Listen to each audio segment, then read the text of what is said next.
The Arts for the Blues is an evidence-based, creative group psychotherapy. It was originally developed for clients with depression in primary care, mental health services and hospitals in the UK. It is an evidence-based model, and as such it draws on best practice in talking and arts psychotherapies. Normal therapy kind of works on the let's sit and talk basis and uses a lot of thinking and having to kind of explain yourself. But we wanted to create something that would be more, you can express yourself in different ways. Within the NHS, people will use arts for well-being and to help engage the group, and people love it. But we've actually devised a therapy. It is a therapy that we envisage will help people change. Quite early on we wanted to give lots of playful games. We wanted to slowly encourage more embodiment within the process, but knew that takes time and trust with each other. There's also the real benefits of having a mixture of personalities and thresholds with us, so that the people who are sort of braver and a little bit more curious, and the others can see by example it's acceptable to take this risk, and you're still accepted. We slowly kind of began to ladder the structure, so it wouldn't just be a guided meditation where you close and visualise. It would be, now move your body a little bit, and then asking them if they want to stand up. And then interestingly, lots of the group, because of their feeling more comfortable, began to ladder it themselves. So it was constantly kind of shifting and just kind of offering a little bit of everything each week, but just the challenge got a little bit more every week.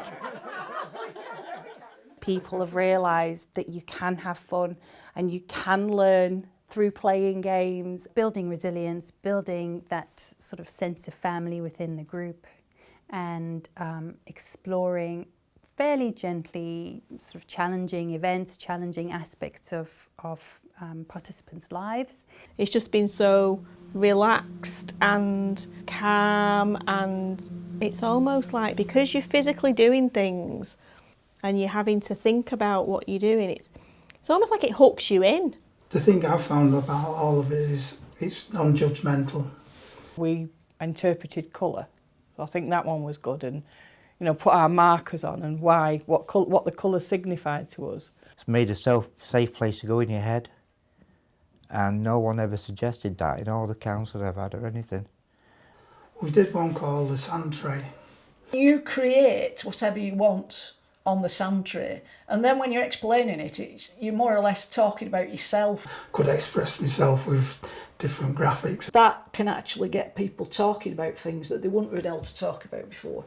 In a typical Arts for the Blues session, we may be talking for a period of time, we may be writing, we might be using movement, we might be drawing, painting.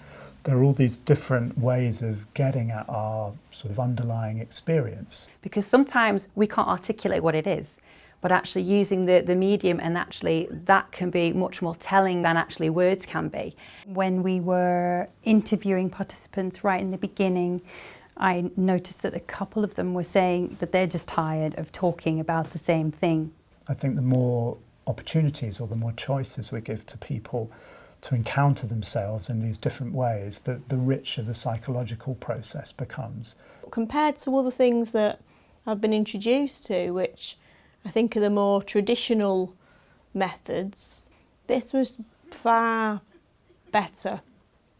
Actually physically being with, the two people that were in charge of our sessions as well, and them taking part with you, broke down any barriers.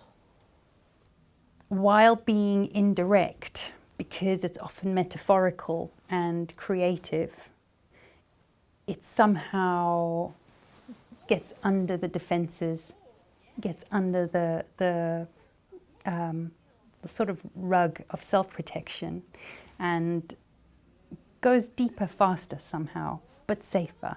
It's given them the chance to let the guard down, and enabling them to do that has then helped them to take the next steps. It made me realise that some of the things that we were doing I could apply to day-to-day things that were maybe popping up for me, issues, etc. I've actually been able to incorporate things that into like daily life. As soon as you let it in, you become such a far better person, because you understand yourself more.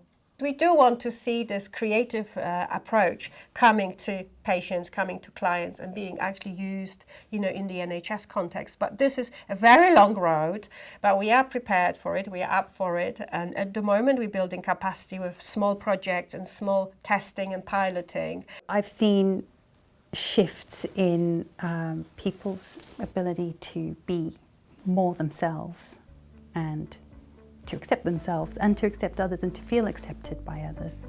And that seemed to be quite a sort of magical ingredient, I think. It's made me rediscover myself, my true self. I actually like me now. I found an inner strength. It just is so helpful every day. And I really hope the NHS does listen to it. And it does work. It's better than clonazepam and Valium, isn't it? The Arts for the Blues has been used with adults and with children, in person and online, with overwhelming responses and evaluation results so far. If you want to know more about the model, the evidence, the trainings we offer, please get in touch with us, as we are trying to create communities of practice where well-researched and safe uses of the arts and creative forms of psychotherapy become easily accessible to all.